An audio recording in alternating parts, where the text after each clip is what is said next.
저희는 구원담화 13번째 시간으로 본문은 마태복음 9장 9절에서 13절입니다. 마태복음 9장 9절에서 13절 제가 봉독하겠습니다. 예수께서 그곳을 떠나 지나가시다가 마테라 하는 사람이 세간에 앉아있는 것을 보시고 이르시되 나를 따르라 하시니 일어나 따르니라. 예수께서 마태의 집에서 앉아 음식을 잡수실 때에 많은 세리와 죄인들이 와서 예수와 그의 제자들과 함께 앉았더니 바리새인들이 보고 그의 제자들에게 이르되 어찌하여 너희 선생은 세리와 죄인들과 함께 잡수시느냐.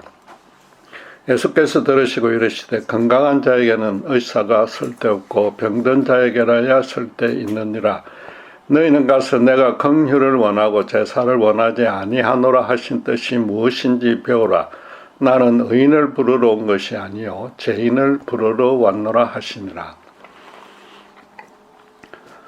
구원은 하나님이 당신의 능력으로 베푸시는 은혜의 선물입니다. 인간의 노력으로 쟁취할 수 있는 자원이 결코 아닙니다.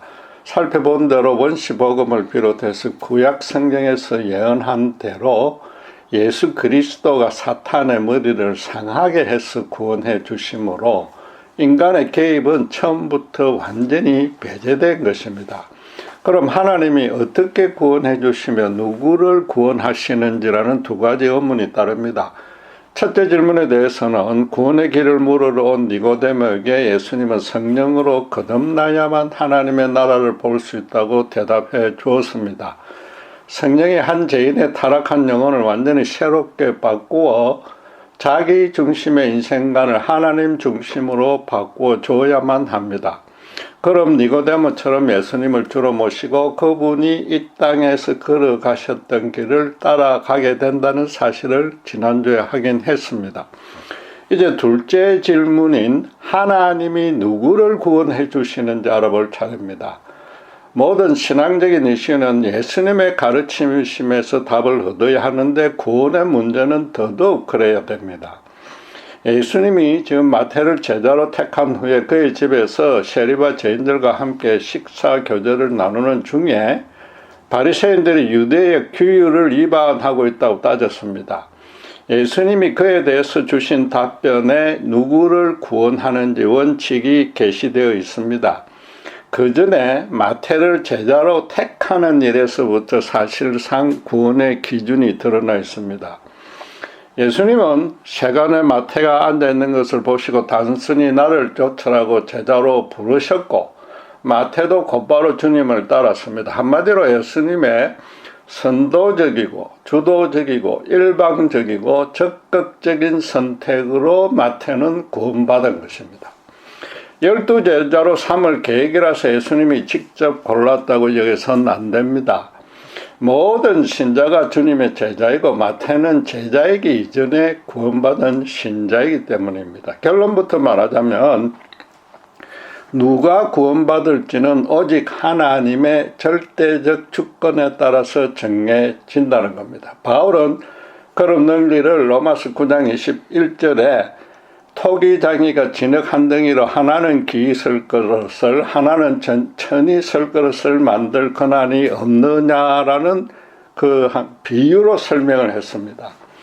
인간은 도자기 물레에 올려진 진흙과 같은 처지로 어떤 그릇으로 빚어질지 그 흙 스스로 노력은커녕 아예 계획조차 할 수 없다는 겁니다.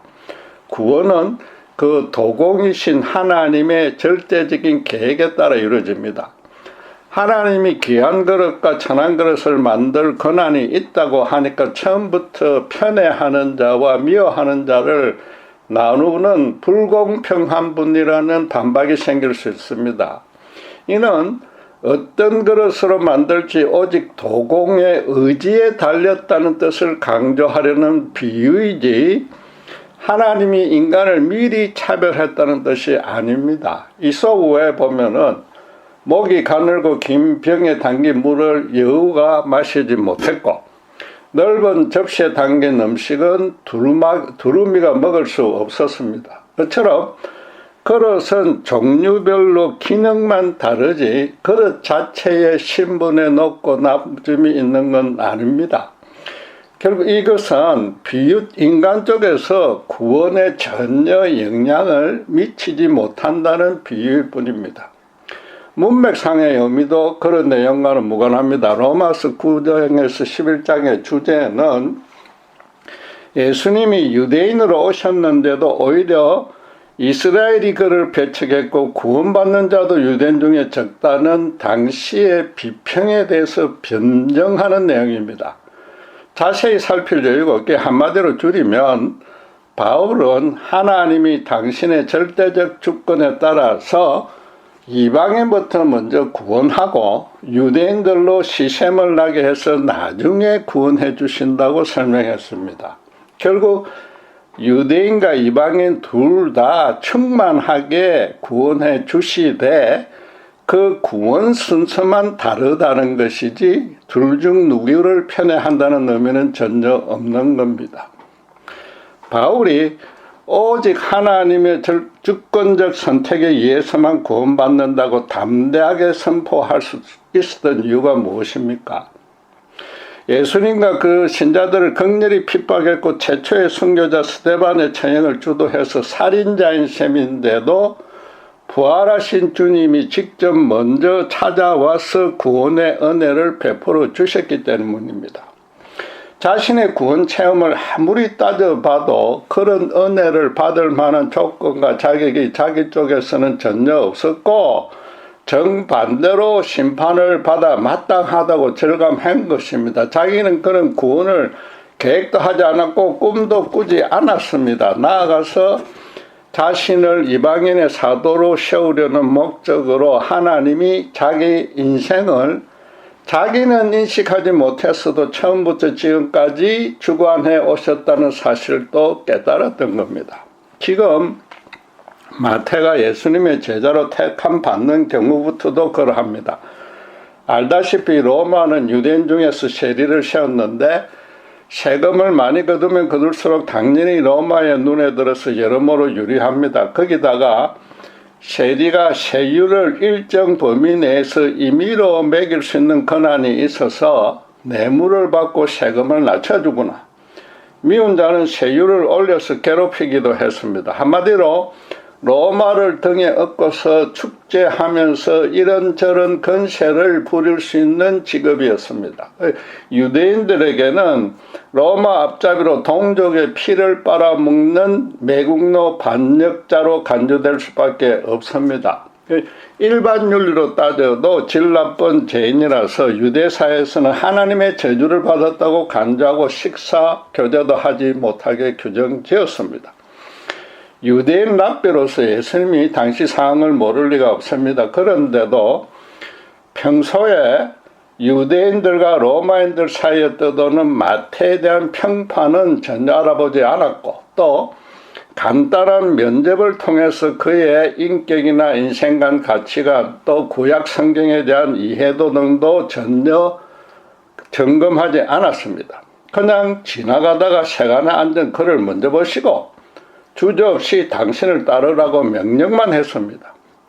놀랍게도 마태도 전혀 망설임 없이 곧바로 일어나 따랐습니다. 이미 나사렛 예수라는 랍비에 대한 소문은 유대 지역에 널리 퍼져 있었습니다. 세리가 비록 동족의 미움을 사기는 해도 로마 법률은 물론이고 세상 물정에 능통한 당시로서는 지식층이며 무엇보다 사람들을 많이 상대하기에 인근에 돌아가는 정세와 소식에도 전문가였습니다. 지금 성경은 예수께서 거기서 떠나 마태를 만났다고 기록하므로 바로 직전에 어떤 사건이 있었는지 마태가 알고 있었다고 봐야 됩니다. 그 앞에 1절에서 8절까지는 예수님이 친구들이 침상에 눕혀서 들고 온 중풍병자를 말씀 한마디로 고쳐주었는데 주님이 그런 신적인 능력을 지녔다는 사실은 마태도 익히 알고 있었을 겁니다. 그보다는 주님이 그를 고쳐줄 때 먼저 내 제사함을 받았다고 말했다는 소식에 더 크게 놀랐을 것입니다. 현장에 있던 서기관들도 죄를 사하는 권세는 하나님만이 갖고 있는데 감히 나사렛 시골의 무명 랍비가 그런 선언을 하니까 속으로 하나님을 모욕하는 사형죄, 참남죄를 범하고 있다고 크게 분노했습니다. 주님은 그들 속에 품은 그런 생각까지도 아시고 당시로서는 아무도 고치지 못하는 중풍을 만약 당신께서 완벽히 고치면 당신이 하신 말씀이 진리임을 부인하지 못할 것이라고 먼저 다짐했습니다. 그리고 실제로 주님이 말씀 한마디로 중풍 환자가 그 자리에서 일어나 그랬기 때문에 당신께서 신적인 권능은 물론이고 죄를 사하는 권세까지 갖고 있다는 사실을 당신의 말씀 그대로 그 자리에서 증명했습니다. 그래서 사람들이 두려워하며 8절에 이런 권세를 사람에게 주신 하나님께 영광을 돌렸다고 증언한 겁니다. 최소한도 하나님이 보낸 메시아라고 인정한 것이며 마태도 그 이야기를 들었을 것이므로 곧바로 따라 나선 겁니다. 설령 그 사건을 알지 못했다 쳐도 이미 예수는 아주 유명한 데다가 제자들도 따르고 있었고 무엇보다 성령이 그의 심령에 강력히 역사했기에 망설이지 않고 기꺼이 주님을 따라 나설 수 있었던 것입니다. 마태나 바울의 경우에 보듯이 구원에서 분명한 원칙은 두 가지입니다. 첫째, 그들에게 예수를 믿고 따를 생각이나 계획이 전혀 없었는데 예수님이 당신만의 절대적 주권으로 그들을 택하여 먼저 찾아봐서 만나주시고 구원해 준 겁니다. 둘째, 예수님의 대적자인 바울은 물론이고 세리 마태에게도 그런 은혜를 입을 만한 자격과 조건이 전혀 되지 못했고 더 중요하게는 주님 쪽에서도 그런 사항들을 아예 문제 삼지 않았다는 겁니다. 하나님은 어떤 사람도 편애하거나 차별하지 않기 때문에 구원뿐 아니라 심판에도 특별한 심사 기준이 따로 없습니다. 흔히들 예수를 믿기만 하면 구원을 주고 그렇지 않으면 심판받는다고 하니까 종교의 자유가 있는데도 다른 모든 종교를 무시하는 배타적 교리라고 비난하는데 결코 그렇지 않다는 겁니다. 살펴본 대로 하나님은 노아 홍수로 심판하기 전이나 후나 모든 인간이 생각하는 바가 어려서부터 항상 악하다고 한탄했습니다. 아담의 원죄 이후에 모든 사람은 똑같이 당신의 진노를 받아 당장이라도 죽어 마땅한 천하의 죄인입니다. 바꿔 말해서 하나님이 지옥 심판의 기준을 따로 세우고 사람들을 대조 비교해서 추려낼 필요가 전혀 없었다는 겁니다. 그냥 두면 모두가 심판받을 수밖에 없기에 하나님 쪽에서 먼저 예수님의 십자가 구원의 길을 은혜로 제시해 준 겁니다. 또 하나님이 제시한 구원이라서 유일한 길이 되는 겁니다.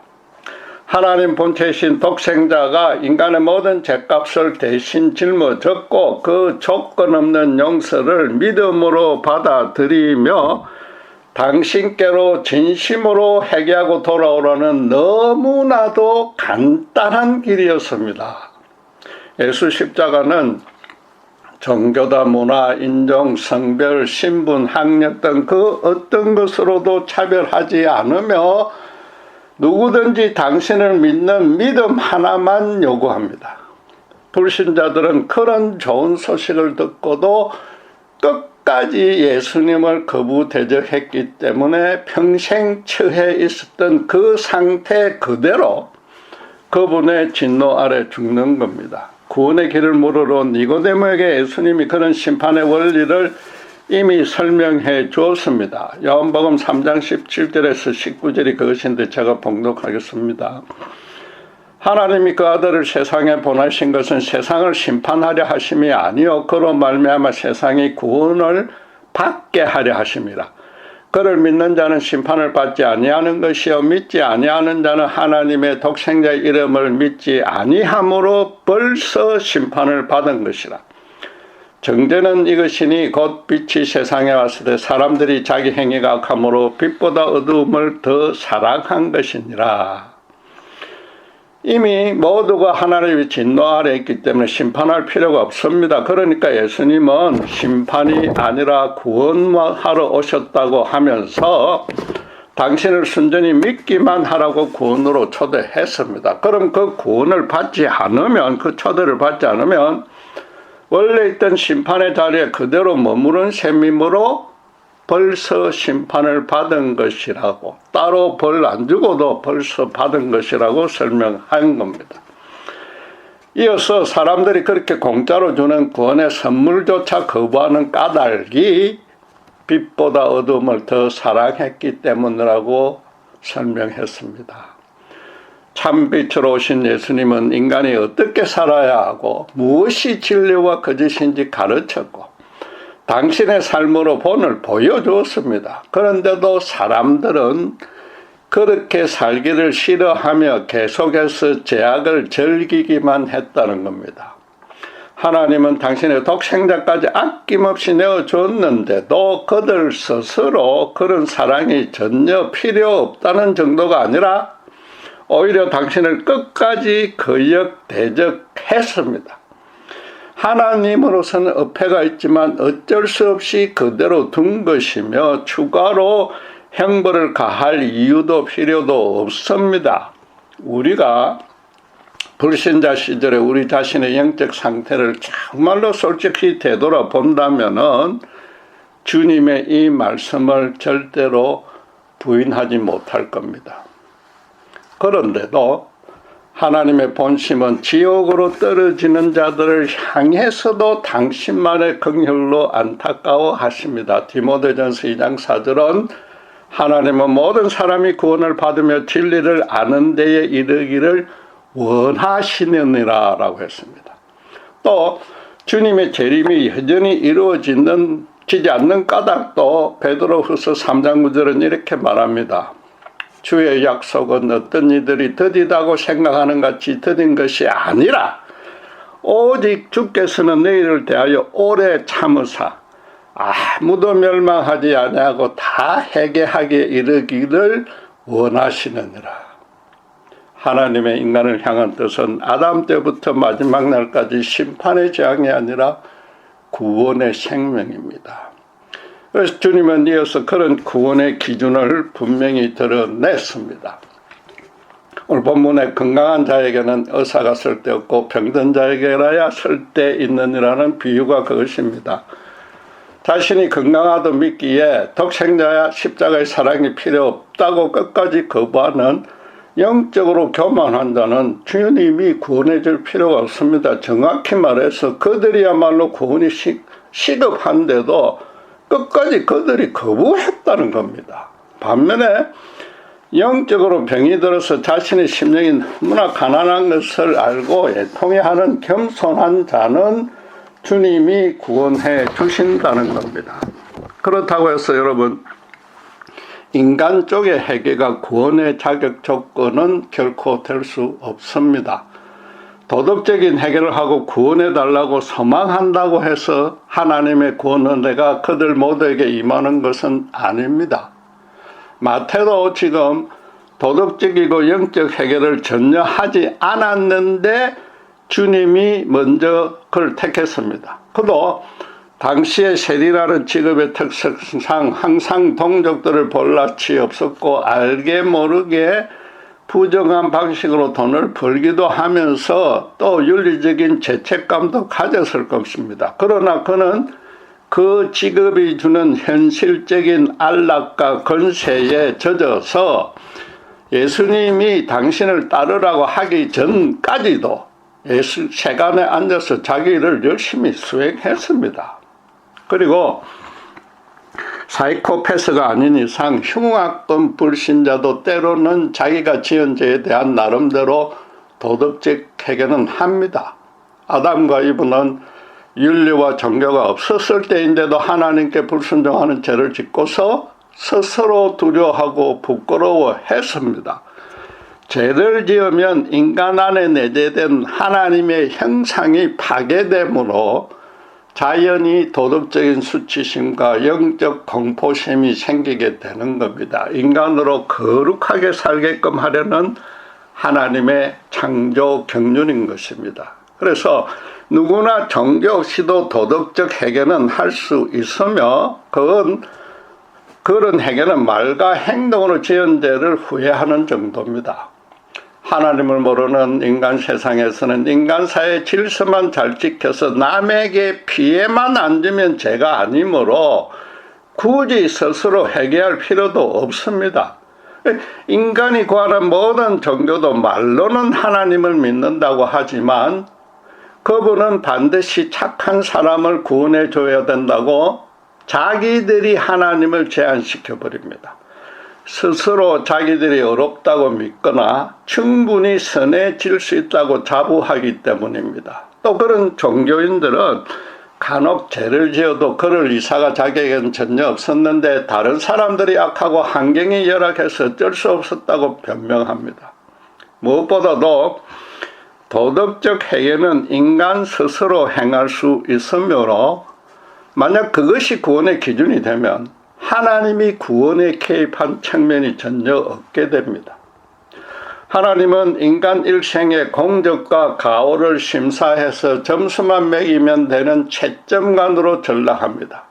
또 죽은 후에 구원과 심판이 정해지므로 그 사람의 일생을 주관하고 인도하기는커녕 감독도 하지 않은 겁니다. 시험 감독관도 안 되는 겁니다. 또 그런 근본 사상 체계는 이 땅과 인간만이 중심적인, 그리고 그것도 자신만 최고로 높이는 그 원죄가 전혀 해결되지 않고 그대로 남아있는 상태라서 하나님이 주시는 구원과는 전혀 무관한 겁니다. 알기 쉽게 말해서 사람이 악한 행동을 했기에 죄인이 되었으니 그 악한 행동의 용서만 받으면 된다는 생각입니다. 그러나 예수님은 마태복음 15장 11절에 입으로 들어간 것이 사람을 더럽게 하는 것이 아니라 입에서 나오는 그것이 사람을 더럽게 하는 것이라고 선언했습니다. 인간 자체가 더러워서 겉으로 나오는 것이 다 더럽다는 겁니다. 그럼 구원은 그 죄인이 새 사람으로 완전히 바뀌지 않으면 불가능한 겁니다. 문제는 인간 자체가 타락했다면 스스로는 그 사실을 전혀 인지하지도 못한다는 겁니다. 아담이 선악과를 따먹은 이후로 모든 인간은 영적으로 완전히 죽어 있습니다. 하나님을 스스로 찾지도 않고 두려워하지 않습니다. 그러니까 성령이 간섭하여 거듭나게 해줘야만 비로소 구원이 가능해지는 겁니다. 또 성령의 역사는 처음부터 끝까지 하나님이 주관하시는 것이므로 구원 주실 자도 하나님 당신만의 절대적 주권에 따라 선택하는 겁니다. 마태도 예수님이 십자가에 처형당하는 마지막 순간까지 이스라엘을 회복시킬 정치적이고 현실적인 메시아가 되어주길 바랬습니다. 예수님이 겟세마네 동산에서 대제사장의 하석과 로마 군병에 잡혀가자 마태도 걸음만 날 살려러 도망갔습니다. 마지막 만찬의 자리에서까지 이스라엘이 다윗 왕국의 영광을 회복할 때 높은 자리를 차지하겠다고 다른 제자들과 다투었습니다. 지금 주님을 따라 나선 것도 당시의 유대인이라면 누구나 그런 현실적 메시아를 대망하고 있었는데다가 불치불구를 말씀 한마디로 낫게 해주고 그 가르침이 바리새인과 달리 근세가 있는 랍비였기 때문입니다. 가뜩이나 동족들로부터 민족 배반자라고 낙인이 찍혀서 하루도 마음 편할 날이 없었을 겁니다. 그러다가 주님을 따른 후에는 이 주님이 새 왕국을 세워주면 자신의 재정 지식을 앞세워서 재무장관을 맡거나 최소한 세리 작업을 떳떳하게 계속할 수 있으리라고 기대한 자입니다. 무엇보다도 도덕적 회개도 성령을 받아야만 철저하게 온전히 행할 수 있습니다. 모든 윤리적인 죄는 아담의 최초의 범죄에서 보듯이 인간이 하나님과 분리된 후에 자신은 물론이고 이웃과도 분리된 탓이기 때문이므로 근본적으로 하나님과 관계부터 회복돼야만 되는 겁니다. 마테로스는 지금 오순절의 진리의 영이 와서 주님의 십자가 구원의 의미가 무엇인지 정확히 깨닫고 그래서 하나님의 관계가 온전하게 회복되기 전입니다. 지금. 그러니까 도덕적 회개도 온전히 행하지 않은 상태에서 구원받은 겁니다. 요컨대 마태는 제자로 택함 받았을 때 하나님의 진노 아래 지옥 가기에 자격이 넘치는 천하 죄인이었습니다. 마태는 구원에 대해서 아무런 계획은 물론이고 꿈도 꾸지 않았고 성령의 역사에도 전혀 힘을 보탠 일이 없습니다. 오순절 다락방에 강한 바람과 불꽃처럼 성령이 임한 후에야 그때 비로소 성령이 자신의 심령에도 강력하게 불고 지나갔다는 사실을 알게 된 겁니다. 그래서 하나님이 죽어 마땅한 자기를 택해서 구원해 주었다는 은혜도 감사함으로 저절로 인정하게 되고 12제자로서 충성을 다할 수 있었던 겁니다. 구원에서 이런 하나님의 주권적 선택은 성령의 거듭남보다 앞선 절차입니다. 성령의 거듭나는 과정도 구체적으로 모르기에 하나님의 택함은 더더욱 그러합니다. 실제로 성령으로 거듭난 체험이 있는 자만이 나중에 내가 택함 받았다는 사실을 고백할 수 있는 겁니다. 예수님은 지금 스스로 영적으로 건강하다고 자부하는 자는 구원에서 제외된다고 밝혔습니다. 그런데 사실상 모든 사람이 자기만은 영적 건강도에서 최소한 평균 이상이라고 믿습니다. 또 그러니까 착한 자가 천국 가는 행위 구원이 옳다고 말합니다. 간단히 이렇게만 따져도 모든 사람이 하나님의 구원 밖에 있다는 사실이 확인되지 않습니까? 유대인들이 세리를 미워하듯이 일본 강점기의 한국에서도 일본 형사의 앞잡이는 아예 상정도 하지 않았습니다. 하나님도 그 일을 두고 정죄하지는 않을 겁니다. 주님이 마태를 부른 후에 동료 세리만 아니라 죄인들과도 함께 식사 교제했는데 죄인은 여러분 말했지만 이방인을 뜻합니다. 바리새인들은 이방인들은 모세의 율법을 모르고 돼지고기를 먹는 등 부정한 백성이므로 세리처럼 식사 교제를 금지시켰습니다. 지금 주님이 사역하고 있는 갈릴리 지역은 알렉산더 대왕이 세운 10개의 도시 그 데가볼리와 인접한 국경 지역인지라 세간이 있고 또 이방인들과의 교역과 교제가 빈번할 수밖에 없었습니다. 아무리 그래도 랍비라는 자가 전혀 거리낌 없이 죄인들과 그 이방인들과 식사 교제를 하고 있으니까 바리새인들은 예수님의 제자들에게 왜 장로의 유전을 어기느냐고 따졌습니다. 모세의 거룩한 율법을 가르쳐야 할 자가 거꾸로 절대로 행해서는 안 되는 죄를 범하고 있다는 겁니다. 그에 대해서 주님은 호세아서 6장 6절을 인용해서 너희는 가서 내가 긍휼을 원하고 제사를 원하지 아니하노라 하신 뜻이 무엇인지 배우라고 대답해 줬습니다. 호세아는 제사보다 긍휼을 원한다고 하나님의 말씀을 대변했으나 주님은 지금 내가라는 1인칭 주어를 사용해서 당신이 직접 선포하는 형식으로 말씀하셨습니다. 하나님과 당신을 일치화시켰습니다. 말하자면 호세아에게 그 예언을 심어주신 당사자라는 겁니다.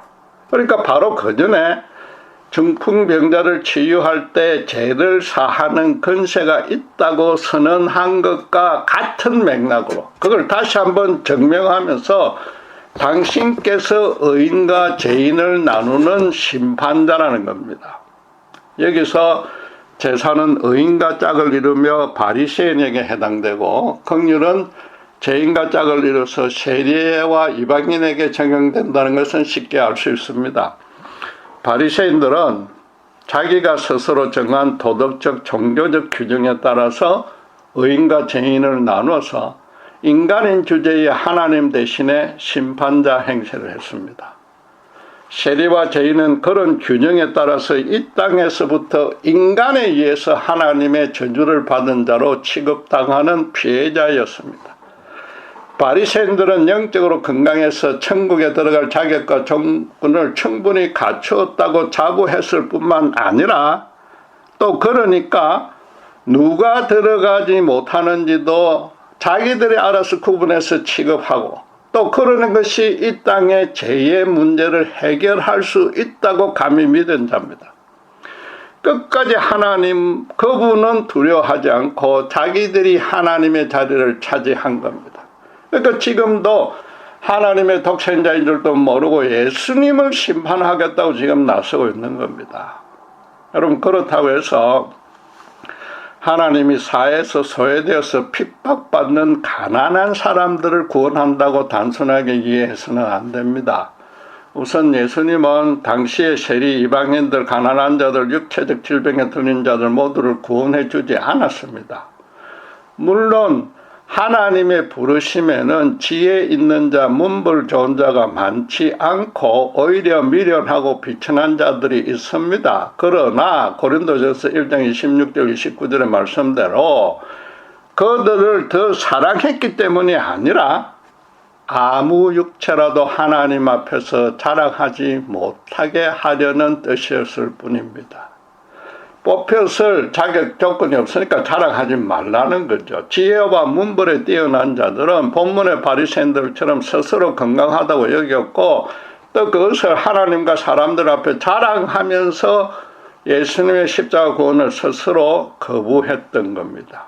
여러분 하나님의 택함에 차별이 없다고 해서 하나님이 추첨하거나 아무 생각 없이 기분 내키는 대로 택하지는 않습니다.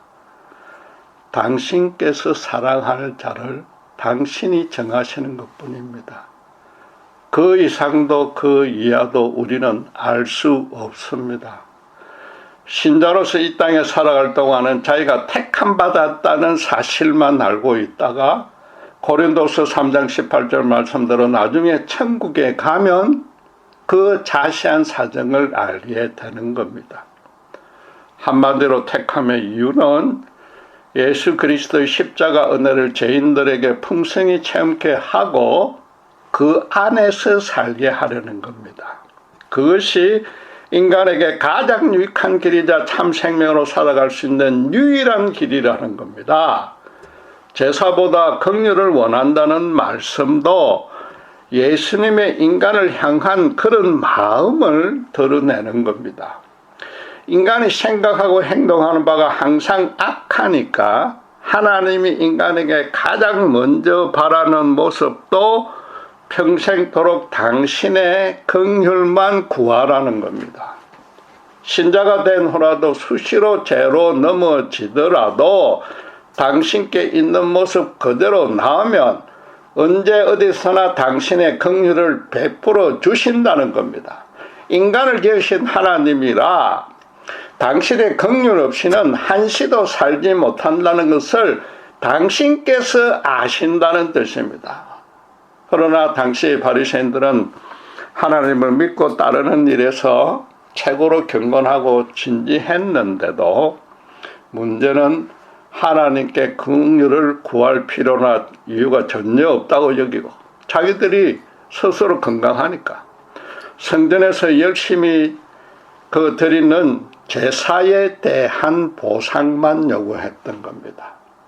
그래서 예수님이 그들을 구원하지 않았고 정확히는 그들 스스로 구원해서 벗어난 겁니다.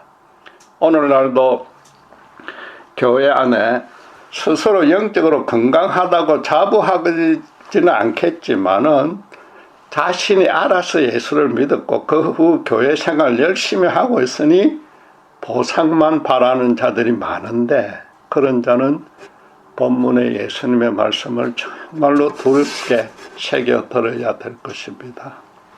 로마서 9장 15절 16절은 이렇게 선언합니다. 모세에게 이르시되 내가 긍휼히 여길 자를 긍휼히 여기고 불쌍히 여길 자를 불쌍히 여기리라 하셨으니 그런즉 원하는 자로 말미암도 아니요 다른 막절하는 자로 말미암도 아니요 오직 긍휼히 여기시는 하나님으로 말미암습니다. 원하는 자도 안 되고 노력하는 자도 아니라는 겁니다. 하나님이 시내산에서 금송아지 우상을 음란하게 생긴 이스라엘 백성들을 심판하려 하자 모세의 중보 기도로 용서하시면서 계시하신 구원의 원칙입니다.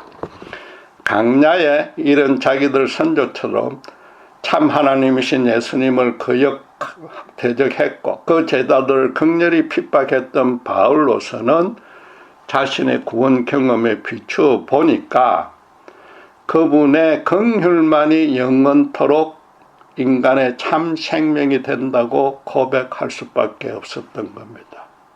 구약시대나 신약시대나 하나님의 구원 원칙은 똑같다는 겁니다. 여러분, 하나님이 너무나 독선적이고 불공평해 보입니까? 절대 그렇지 않습니다. 불신자들 스스로 그렇지 않다는 것을 실제로 지금 증명하고 있습니다.